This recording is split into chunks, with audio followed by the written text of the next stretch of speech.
Fala, gente amiga, tudo bom? Eu sou Carlos Lose e esta é a Batata Espacial, o seu site de cultura nerd e cultura em geral na internet. E hoje vamos continuar a falar dos filmes do Festival do Rio, tá? E eu quero trazer com bastante spoilers aqui para vocês, tá? Uma produção Brasil-Argentina chamada Nas Pegadas de Mengele. Sabemos muito bem dessa história, né? Quem tem um pouco mais de idade como eu, quem está na sua casa dos seus, talvez, 50 anos, 40 anos talvez não, mas 50 anos com certeza se lembra, né? De toda aquela situação que aconteceu aqui no Brasil, mais ou menos, se eu não me engano, ali no início da década de 80, mais ou menos, tá? Onde foi descoberto que aqui no Brasil viveu, né, Josef Mengele, né, médico da SS que trabalhou no campo de concentração de Auschwitz, né, e ele era conhecido por fazer, né, experiências genéticas, né, com os prisioneiros dos campos de concentração, usando praticamente seres humanos como cobaias, né, como cobaias de experimentos, né, médicos, né. Ele, por exemplo, ele gostava muito de ter irmãos gêmeos na mão. Por quê? Porque ele pegava geralmente o irmão gêmeo mais fraco, fazia todas as experiências possíveis e imagináveis nesse irmão gêmeo mais fraco, né? E as experiências que dessem certo, né? Certo, né? No irmão gêmeo mais fraco, ele acabava aplicando no irmão gêmeo mais forte. Mas ele foi uma pessoa extremamente sádica, extremamente cruel, extremamente canalha. Ele, por exemplo, ele amputava braços e pernas de crianças para ver se eles cresciam de novo, né? Porque fala-se, né, que as crianças têm um poder de regeneração bem grande. Ele injetava corante azul nos olhos das crianças para ver se os olhos ficavam azuis, né? Então ele fazia uma série de crueldades. Ele era um cara muito ruim, ele era o demônio sobre a terra.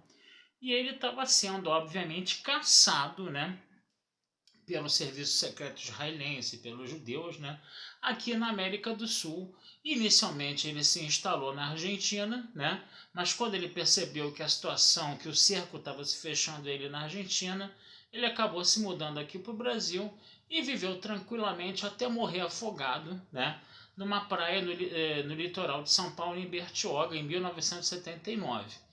E lá ficou enterrado, né? E aí depois se descobriu, né, que era ele que tinha estado no Brasil.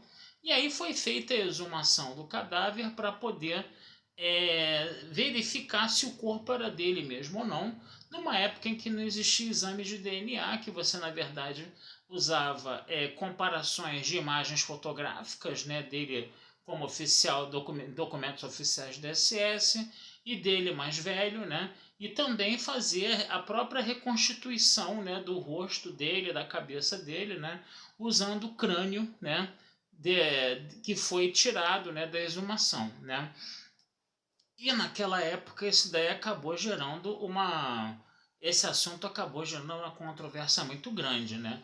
Os judeus, por exemplo, principalmente os que foram vítimas dele nos campos de concentração, não acreditavam que aquela ossada era do Josef Mengele de jeito nenhum, que aí eles achavam que ele merecia um fim pior do que o que ele teve, que ele deveria ter sido julgado, que ele provocou sofrimento em muitas pessoas e que talvez isso fosse até um complô nazista para acobertar, né, a existência dele, né, que ele continuava fugindo, coisa e tal. Então foi levantada essa questão na época. Outra coisa também que o filme fala também que foi muito polêmico na época também foi o seguinte: os peritos, né, em antropologia forense, né, brasileiros, né, eles estavam conduzindo o processo, né? Alguns peritos estrangeiros, americanos e alemães, estiveram aqui, né? Num primeiro momento eles acharam que a coisa não estava funcionando muito bem, mas aí os peritos brasileiros eles foram, né, fazendo um trabalho muito meticuloso, muito cuidadoso, né, que aos poucos foi conquistando a confiança desses peritos estrangeiros, né. A ideia era os peritos estrangeiros fazerem o trabalho de identificação, né, mas se eu não me engano, pelas leis brasileiras isso não seria possível. Então, os peritos brasileiros eles falavam que os peritos estrangeiros poderiam vir ao Brasil, poderiam ter contato com todo o trabalho, conversar sobre isso, discutir sobre isso, coisa e tal, mas seria um trabalho feito de brasileiros. E na época se constatou que a ossada era mesmo do Joseph Mengele, né? Mesmo a gente sabendo que existe sempre uma probabilidade disso não ter acontecido e que no caso do Mengele era mínima, né? E anos mais tarde se começou a fazer, né, os testes de DNA. E quando se fez o teste de DNA, né, se constatou, né, o próprio filho do Mengele doou sangue, a esposa do Mengele doou sangue também, né, e se pegou amostras de DNA da ossada do Mengele, né, e se constatou que era ele mesmo, né, que tinha sido que aquela ossada era dele mesmo, né, no caso, né. E aí toda essa questão do Mengele, que foi muito polêmica na época no Brasil, né, que é muito um cara tão cruel, um cara tão carrasco, ter uma morte tão banal, né, e depois ele ainda viveu de uma forma extremamente pacífica aqui no Brasil, ele se dava bem com os vizinhos, jantava com os empregados na mesa, né? Começou a se colocar que ele era um cara super legal, um cara super bonzinho, apesar de tudo que ele fez nos campos de concentração, né? Mas é interessante da gente perceber, né, que apesar de tudo isso, né, ele se descobriu que foi ele mesmo, né, que acabou morrendo aqui no Brasil de uma forma tão banal, né, e de que ele merecia uma punição muito maior e que ele acabou escapando que impune, né, de tudo que ele fez, né, no final das contas, né.